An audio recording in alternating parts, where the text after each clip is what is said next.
What's happening, everyone, and welcome back to the Pathways to Success podcast. On the show today, I have Courtney Peace, the artist. At the age of 18, he was accused of a crime he didn't commit and was sentenced to 15 years in prison. Today, he's a successful artist and entrepreneur and inspires people with his story, art, and business. Courtney, welcome to the podcast. How are you, man? Thank you for having me, man. I'm great. Yeah. How you doing today? I'm awesome. Thanks for doing this and driving all the way out from Mansfield, man. Yeah, from Mansfield. Worth the drive, though, man. Yeah, and shout out to Sherry Garcia, who is, as everyone here knows, I'm a good friend of now, founder of Cornbread Hustle, who created this introduction when I met you at her Wednesday training class. Yeah, Sherry's great. Love her to death, my sister. And how did you connect with Sherry originally? It was by a phone conversation through a third party on accident. We accidentally had a conversation. I told her I was an artist. She saw my artwork. She was like, "Man, it's fresh. I got a guy that's starting an art gallery, and I think he would like to see your work." She showed him my work. They invited me to their grand opening. I showcased my first artwork there, and it's been booming ever since. Wow. And how did she hear of you? Through a friend. We had a mutual friend. Yeah. And she was on the phone talking with him, and he was like, "Man," basically because she was telling me about what she does with the Cornbread Hustle, with felons and stuff, and he was like, "Man, you might want to talk to her." But what I had going, because I already had my trucking company and everything, and I had been in prison. So basically, we just got on the phone. I started telling her about me and my artwork, and we met, and shit, it's been a good relationship ever since. Isn't she an unusual human being? Very much so, but she's a very beautiful soul. Beautiful soul. Yeah, 100%. Soul. So I guess a big part of your story, of course, was your time in prison. But what was life like before your incarceration? Before I was incarcerated, man, I was a knucklehead, man.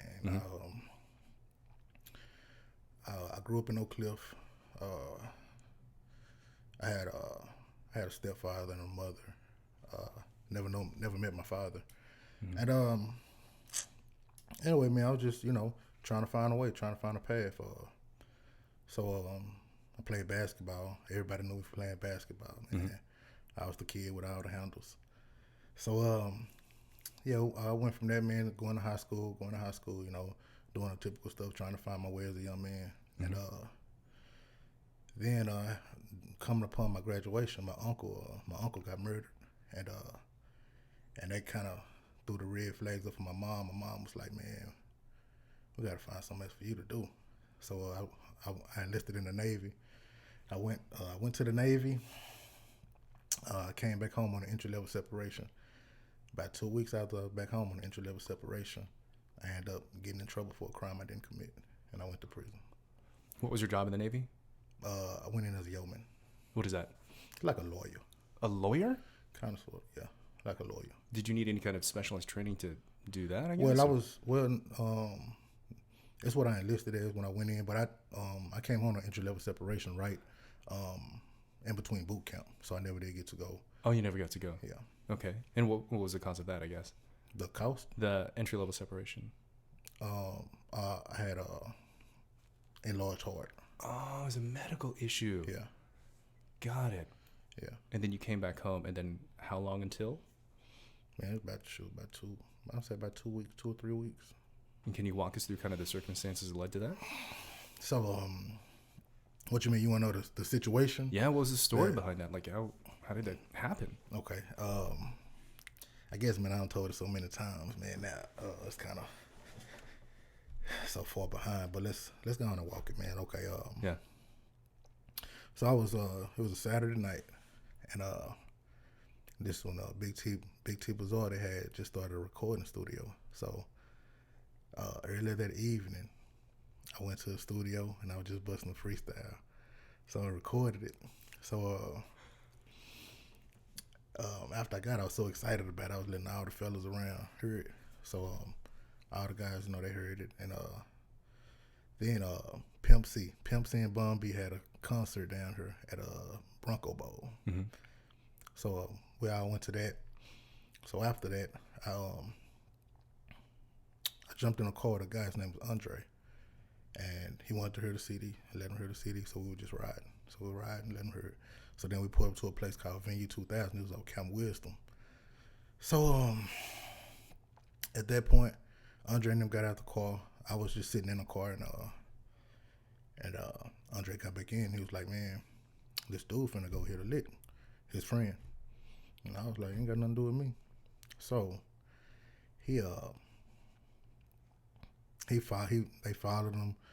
Those guys, they went and they jumped out the car, and but Andre stayed in the car with me. He was just watching out, so to say. So them guys, you know, they robbed this guy, but it was two ladies with him. So the two ladies, they dropped their purse, just ran, but they actually stuck the guy up. So after that, man, I jumped in the car. We followed them, trailed them, and this being young and dumb, I promise you, man. I got in the car with them. We all piled up in the car together. Young kids, dumb kids, man. And when I sat inside the car, I sat on one of the purses they picked up from the ladies. So it was a check sticking out of it, and I was like, man, hey, here go a check right here. And they was like, oh, we don't deal with checks. So I was like, well, can I keep it? They was like, yeah, young and dumb. So I stuck my hand in some shit. So kept the check. I gave it to a girl the next day, and she tried to cash the check, make a long story short. And the police came, and I was sitting outside, so I got out the car actually because I know we didn't do nothing. I said, you know, I know we didn't do no robbery. I know we was wrong for having a check. Yeah. So I wasn't finna just flee the scene and leave her there. So the police, they immediately handcuffed me and her. They didn't even know I had nothing to do with it. They just handcuffed both of us though.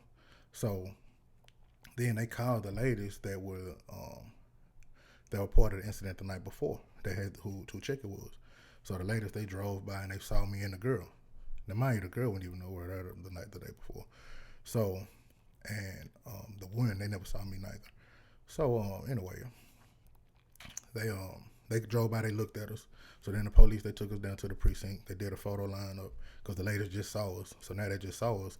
So they said we were the people that robbed them the night before when we actually was not. So the guy that was actually robbed, that saw the people that robbed him, yeah, he came down there. He never did come to see us in viewing when the police let the ladies drive by and look at us. So when he came and he saw the photos, he was like, nah, none of these are not the people that robbed me. None of the people on the photo. He was like, no, these are not the people. Now mind you, he was face to face with the people that robbed him. Yeah. So the district attorney at that point threw his case out, kept the two ladies' case in and said that we were the people the night before that robbed them. And I had to go to trial for that. And in trial, I end up getting convicted, man. Getting convicted for a robbery I never did. You were 18 years old? Yeah, I was 18. So what is that? Because you get like an attorney, right? I mean, was the case that he was creating for you just... I mean, that's my situation, man. It showed, it's a true story where it shows, man, where ignorance, man, ignorance of law can get you railroaded. And being a young black man, man, coming out of the area I came from and not knowing much but beyond the things that I've seen before me, not knowing that you should learn the law, you should know you're in this country you're in, you should know the rules of the country, such as your amendments. You should know certain things, but I understand this now as an older man, but as a kid, I did not. So anyway, I had a court-appointed attorney we end up paying her still, and the judicial system, man, it's kind of crazy, man, because what I know now, if I would have been a young black man going into the courtroom, I would have me a white attorney. I had me a black Nigerian attorney, a lady, she couldn't speak too good of English. And so when you're in front of a jury, they're looking at all this. And I had a jury, not a jury of my peers, because jury of my peers would have been of my same, maybe from the community I'm from, or somebody that would understand, hear the story. But I had a whole white jury and one African man. And I got convicted, man. And it was like you see in the movies with the courtroom and everything like that? Yeah, it was a devastating situation, man. And upon getting convicted, man, I remember, man, being young, but as soon as they said, when they said 15 years, my head dropped, man. Then I hit the table where I was at, and I was like, I didn't do it. And you heard my mom in the background crying. Like anybody that knew my character, they knew that I don't do them kind of things. You know, and even dealing with that chick, they were just being young and dumb, man. Riding with some other dudes, doing some stuff that I would have never on a normal basis on my own account, never even been a part of. Dude, like, how do you even reconcile that in that moment? I mean, with all the emotions, knowing that you weren't guilty, were you making a scene and stuff? Like, I mean, I just, like I said, at that point, man, I couldn't do much, man. I had to go through the phases after being convicted. You know, I had to go through the appeal process, the 1107 writ of habeas process, and it took a long time, man. I came back and forth to the county fighting it. Still took a lot to take the test, passing a lot to take the test. DAs knowing that these lie to take the stand, this man didn't do it, but they're inadmissible in court. So. And then of the 15, you served 11. 11 years, 3 months. Can you give us a sense of what it was like? What was the experience like in prison? Initially going in, man, it's horrible, man. Like, I mean, imagine. It's just a dark feeling, man. Like all you see when I recant it, man, all I see is darkness. I just see the dark halls, man. First it starts with the bus. So and it trains your mind, man. It trains your mind, man, to withstand things that you normally don't think you could withstand, like being barefooted in cold, you know, on a cold steel, or when it's 50 degrees outside and you got on this little white little jumper without the sleeves in it, and that's all you have on, no shoes, anything, and you out in the cold, and you know you waiting for a bus to come get you, and you chained, shackled to somebody else, and you got to tell your mind it's hot outside. You got to keep telling your mind, well, it's hot, you know. And then from going that, man, being degraded as a man, you know, you spread your cheeks, man, in front of somebody else, and you bend down, bend over. No, man, it's a bad feeling, man. I tell you that, man. On that bus ride to the institution, I guess, there was no more like, I'm gonna try to get out of this thing. You've kind of accepted the situation already at that time. I mean, the only thing I know I could do, man, at that point in time was try to go through the appellate process. Yeah. Yep. And I remember, man. When we first put up to the prison unit, and I seen this dude, because they got, you know, they had the inmates with the trustees that'll pretty much be helping run the unit, and I seen a dude with a black eye.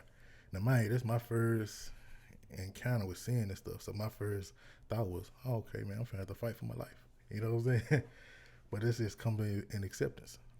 You know? I can only imagine you. Obviously, you were afraid, right? I mean, what? I don't know if you call it afraid. I think I was more so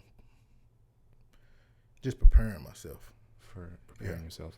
Yeah, preparing myself for what's to come. Right. So I guess, can you recount like the first couple, because that's always the hardest part, like, is that transition. Like, what was the first couple of weeks like? Oh, it was difficult, man. You go through the transit unit. So I remember sitting in the transit unit in Huntsville. What's that where I was at? Yeah, I think it was Huntsville. But I just remember just sitting in the cage, man, basically 23 hours a day. You know, you come out maybe 15 minutes for each lunch sector, and then 15 minutes for your shower. Mm-hmm.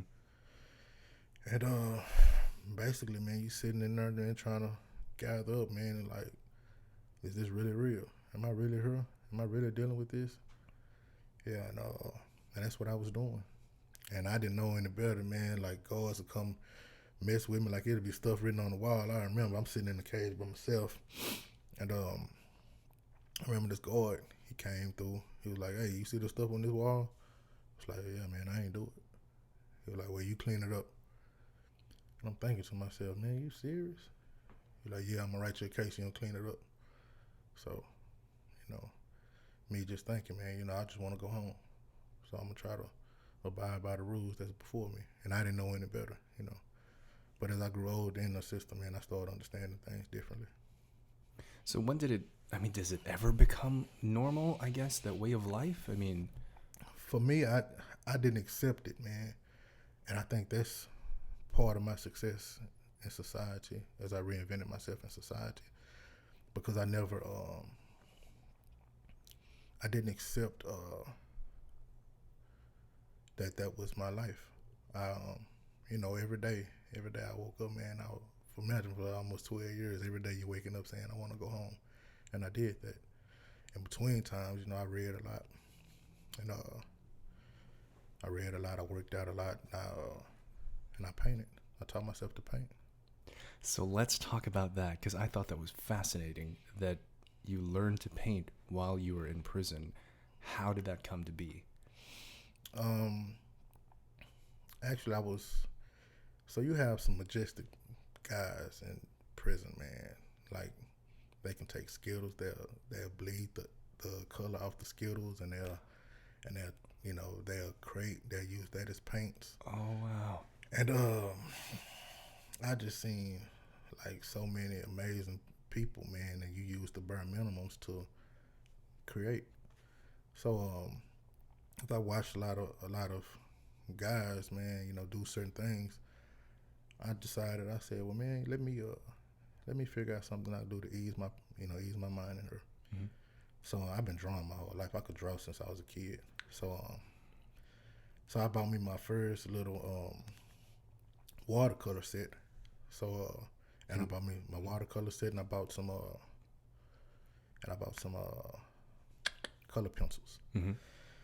So I was practicing with the watercolor set and certain things, and I had a friend who was in a craft shop, and I asked him, I was like, hey man, you think you can give me some pastels?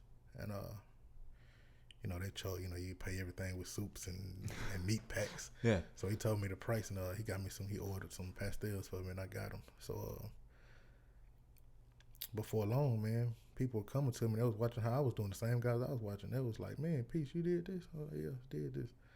And before long, people were buying my artwork. Who was buying your artwork? Other guys. Other guys with the. Oh, yeah, really? Yeah. But even guards, man. Believe it or not, even some guards, man. It was like, hey, Peace, man, can you do this for me? Hey, Peace, can you do this for me? Yeah.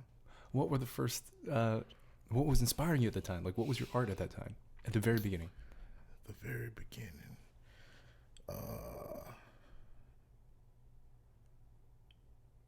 It was man, I got a crazy story to tell you. Let's hear it. So I ended up dating a guard. The craziest thing ever, I'm gonna tell you. But yeah, we had a relationship, man, and I actually painted something for her. But the thing is, though, she wasn't a guard in prison. She was actually a guard in Dallas County. And in Dallas County, she decided, though, because she seen what I was doing. So imagine, like, now I don't have any of her. So, man, I remember when she first saw me, man, by that time I sat in the county for about a year at that time. So I hadn't had a haircut or anything. So at that point in time, man, I had so much hair, man, like you couldn't believe it, man. Like it was like down to my lower back, man. Like, and I taught myself how to braid my own hair. So that's how we began getting friends. She was like, man, you braided your hair? She was like, dang, you got some long hair. So we just started talking like that, man. We ended up becoming good friends, passing letters to one another, just talking, getting to know each other's mind. And she made a decision. She was like, man, I can't keep working her, man. She was like, there's good people in here, and I'm seeing the way y'all in cage, how they treating you like dogs. Yeah, and sliding your food it was just, so she was like, man, I can't work anymore. So she quit. Oh, wow. Yeah, she quit, and we ended up becoming friends, man. And then upon me going to prison, she finally just come visit me every Sunday. And y'all still friends? Yeah, well, I haven't saw her in a while. Her life just went one way. Mm-hmm. But when I came home from prison, we did, rekindle, our friendship, and we kicked it for a while. But she was doing other things that with other men that I just, what I'm saying, not knocking or anything, but sure, stuff that, what I'm saying, that it didn't work out relationship wise. But yeah, I think she was a good soul. Yeah. So you started painting, and it sounds like the guards would buy from you too, and it's like, so you sort of became known as Yeah. The artist. Yeah, one guy, yeah, he used to call me Masterpiece. Yeah. Yeah, he used to call me Masterpiece. And that kind of thing was permissible in prison. Like, they'd let you keep your artwork. Like, Yeah. do you still have it? I have quite a bit, but I send it to friends. I have so many friends that have artwork, and like they're like, man, we're keeping this. I'm glad we kept it. Yeah. Because it's, because of what I'm doing now. So let me ask you this. I'm fascinated with the creative process, and I'll be very honest with you. I had, like, when I was a kid, I was very creative. I'd make little movies, and I would draw all that stuff. But then I went to corporate America, then all that stuff, like, went away from me. Mm-hmm. And for 10 years, I've been very entrepreneurial and trying to sort of figure out myself out. But there was a part of me that was just seeking creative expression, and that's when I started the podcast. And that's when my life, transformed. I got sponsored, became an actor and model. I with Kim Dawson, became a paid keynote speaker. Then I built this training company. But I say that because it all stemmed from me doing something that I loved through a mode of creative expression that was uniquely me. That's why I kind of see myself as an artist also. Mm-hmm. But I'm fascinated with, where do you draw your inspiration from? Where do you create from? From my spirit, like, and my encounters. And I have like a crazy, and I didn't know it. I guess it's been trained, it's come with training, but I have a crazy memory. Like, when I'm looking at you, mm-hmm. you might not be looking at me the same way, but I'm looking at you. I'm looking at everything, man, from the lines in your face, man, to the curve of your lips. I'm just paying attention. I'm memorizing you, which is crazy, but I do it. It just unconsciously I do it. So I can get with a canvas, and me and the canvas sounded like we talk to each other, and I just create with it. Sometimes it's just strictly freestyling, but then sometimes it's, I'm doing something off of memory, something I remember. But I can paint off of anything. A photograph, if I had a photograph with me, I can look at it a few times. I'll get the outline of it, and then the rest is me. I just bring it to life. Is that called a photographic memory? That you could actually memorize my face and then go draw it? That's a freaking mutant ability right there. Is it not? That's like a real God-given gift. Yeah. Yeah. What are your other gifts? I'm not sure. I have a friend. So I had a friend just yesterday. I was driving home, and he told me, he was like, man, you special. And I was like, man, what you mean? He was like, man, just the way you think, man, you special, man. He was like, I'm glad that we friends, but I don't know. It's just who I am. But I try to inspire people. Like, everything about me, I just try to simply inspire and produce positive energy. So. Did you ever fall into anger or depression or anything while you were in prison? Of course I did, yeah. Of course, that was the natural thing to do. Imagine, you're taken away from everything, man, that you once knew, and now you live in. You have to hold your sanity. You have to find a way. You have to find the smallest things, man, to hold on to, and you have to find something to love. So you learn to love yourself, man. But man, imagine, man, I've seen so many different things, and I watched so many different expressions of love in prison, like such as I watch men train bats, get baby bats. Bats, like little bats. Yeah, they have bats in prison. Man, so I was in West Texas, man. Yeah, bats there, and I don't know if you ever heard of bat. I was telling my girlfriend the other day how they actually sound. People don't pay attention to them, but they actually do, like. Yeah, that's the craziest thing, because they're I guess their voice is vibrating or bouncing off or whatever. That echolocation. Yeah. Yeah, but to actually hear them, know how to be in groups. When I was down in it was South Texas. I was close to Laredo. Mm-hmm. Yeah, in a place called Dilley, Texas. And bats, oh man, they come all the time. So some guys, they had actually had baby bats, and they actually train them. Like, they get caught on a little. It's a little on your window. It'll be a little, some kind of little fence. Mm-hmm. When they get stuck though, guys actually would get them, pull it under there and get them, and they would actually have them. Man, they would love them. They would bring them their food, and they'd train them. Bats won't go nowhere. Craziest thing. But I've had guys that had pet spiders. Like, imagine that, a pet spider in prison, and would actually be sitting there talking to the spider, playing with it. So I've seen a lot, man. I've seen a lot, and I've watched how the smallest things can make people happy. And what was the thing that you loved? Painting and talking. Well, through letters. Through letters. Mm-hmm. The commonality there, I think, is that you said something like, you have to find something that you love, and honestly, I talk about that all the time. What do you think is the lesson to translate to other people listening here? Because a lot of people, dude, like, being a recruiter, I've helped a lot of people find jobs, right? Mm-hmm. That's given me insight there's a lot of people who hate what they do. What Yeah. do you think is the importance of finding something that you love? I mean, it's absolutely important. My grandmother used to always tell me,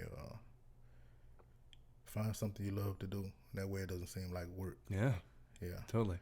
So, but I feel like we all have gifts, man. So sometimes for financial gain, we set those gifts aside so we can succeed or quote unquote live the life in America, the American dream kind of life.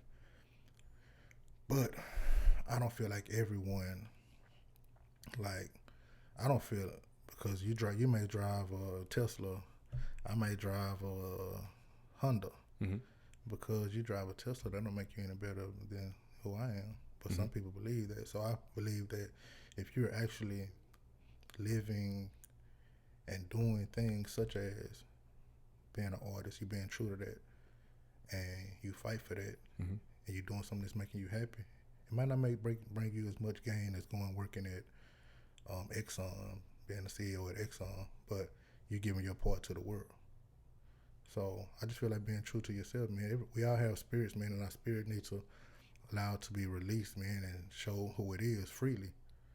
You know, don't feel like we like carbon copies. You know what I'm saying? Like everybody feel like you got to be the same, or you got to have the same haircut, or you got to have the same kind of clothes on to be accepted. I don't believe that. Dude, it's like only when I stopped caring what other people thought about me and was allowing myself to uniquely be me, that's when my life transforms. But you mentioned that everyone has gifts. How would you recommend people to get to know what their gifts are? You have to unplug yourself. What does that mean? Unplug yourself from the world. Yeah. Just detach, man. Detach from like what I understand now. And I have conversations with people with this. I think, and I tell them, I say, I think me being in prison actually freed me to a point that you're not free at. Because mentally, like I see a lot of people with the Facebook and Instagram. Like I actually see people that are on it all day, every day. So you're not giving yourself, your mind, room to grow and think on its own. You're not allowing yourself to jump into your creative state. And I feel like that's the gift that I was able to obtain because it went from Black Planet to maybe MySpace to Facebook. It was a growth thing. I missed all that. So now for me, like when I look at certain stuff, it's entertainment for me. Some people it's life form. You know what I'm saying? Like I had people call me, like I might see a post, I just put it on, put it on there, and like I actually had a guy from the gallery. He was like, "Peace, you can't put that on there, man. People are watching you." And I was like, I just thought it was fun. You know what I'm saying? Yeah. So, I mean, I'm learning that, but also I feel like that's my gift, man, because I'm not attached to too many things. I can let go of things. So like right now, if I had to walk home, I had to lose my truck, I had to walk home, I'm fine with that.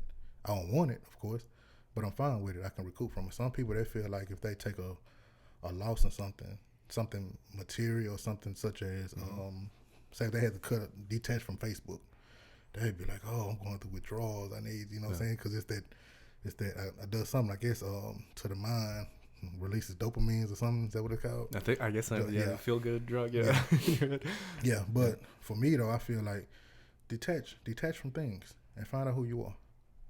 Yeah, detach from all kind of things and just look at the world and ask yourself, what actually really makes you happy and what are you actually able to do and give to the world that comes from you. Yeah, I think the key word there is give, right? Yeah. How did you come to know that you had an artistic ability? Well, I've been knowing, man. Like my grandfather, man, he loves everything I'm doing now. But he's one that can really vouch, and tell you. Since I was a little boy, man, I remember I took a whole tree branch, and me with the concrete. Every day I come home from school, I was about 5 years old. Every day I walk home from kindergarten, I get my looking for my tree branch. So I was down there, and I was with the concrete.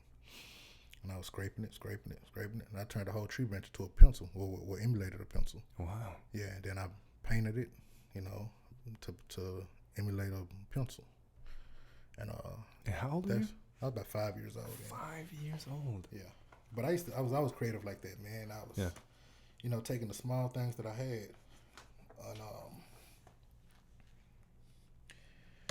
and actually using them and trying to create with them. Mm-hmm. Yeah, so it's just I don't know. I've been doing it my whole life, and I realized I was doing it. Well, I realized my artistic gift in prison because I was taken away from everything. What do you experience in the process of creating? Oh man, it's joy. Yeah, right? Yeah, pure joy, man. Yeah. You can't buy this. It's absolutely pure joy. Yeah, it's something that, man, if I could just sit with canvases the rest of my life and just create and do nothing else, I would do it. And how crazy is it? Like that's your business now, and that wouldn't have happened necessarily unless you went into prison for that. Yeah. So how do you make sense of all this, man? I mean, obviously there was this really unjust thing that happened to this beautiful person, and then all these series of circumstances. Like, how do you make sense of this? Circumstantial, man. And how do I put it? It's who I am, and I guess it was some of the tools, some of the situations I was going through until prison that birthed me, the upbringing I had, like the teachings from my grandfather and my grandmother.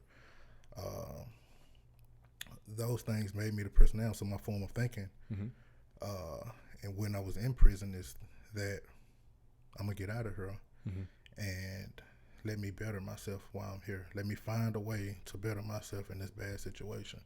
And it's like, you're sitting in fire, man. So if people are different, you know what I'm saying? So if we take this plant right here and we cut a piece of it and we sit it in fire, it's gonna burn.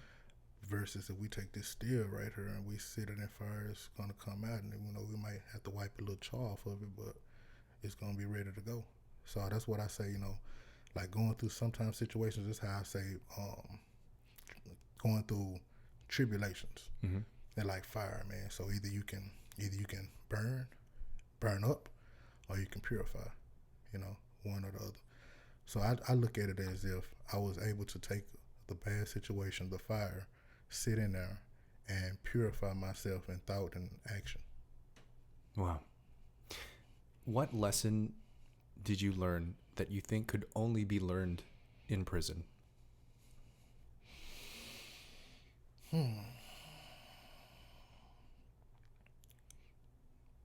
Time management, and not time management can't just be learned in prison, but it's important. It's something I did learn.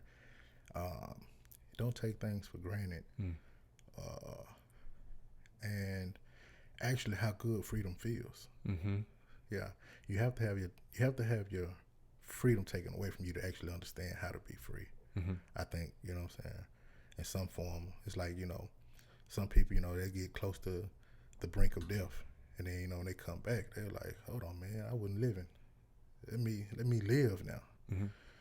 So that's what I feel like, coming out of prison. I actually learned how to be free in thought, free in opinion, free in being myself, free in allowing other people to be themselves without judgment. Because that's what I love, individuality. I love people for being people. Don't try to be me. I love you for being you. Because I'm gonna laugh at you. I'm gonna joke with you. I'm gonna enjoy. I'm gonna learn from you. But I can only do that if you being you. You being your individual self. Some people, you have I don't. That is true. Yeah, but I don't roll with cliques and crews and stuff like that. I didn't do it in prison. You got all kind of gangs and stuff. I ain't rock like that. I stood by myself. If I had to fight, I'm gonna fight by myself. And I did that plenty of times. And it came to a point where people knew, hey man, that's peace right there. Hey man, if you try him, man, you better come on with it. That young brother Earl, he gonna defend himself. But that's how I live life now, man. Like I enjoy people for being people. Yeah, and I'm gonna be me. Wow. Does faith play a role in your life? Faith. Well, you have to have a certain amount of definitely. You got to have faith. Do you believe in God or a higher power? Or I definitely believe in God. Definitely. I'm not so much on the religious aspect, but as far as we can't deny, the obvious truth. God is in everything. The air we breathe, you know, the trees growing outside. You see, you know, you and I, the energy we, you know, give to one another right now. Mm-hmm. You can't miss God. So, I mean, God is here all the time. I don't think God is a he or a she. You know, I don't think it's a gender at all that has anything to do with God. I think it's more of a spiritual aspect that's touching us every moment of every day if we pay attention. Yeah. Sentenced for 15, served 11. How did it get shortened? Parole. Parole. Yeah, I made parole. Yep. And actually, man, it went from 15, so I got another 7 attached on that from something that my attorney actually did that caused me to actually get 22. So I had to make parole twice. Wow. Which I did it.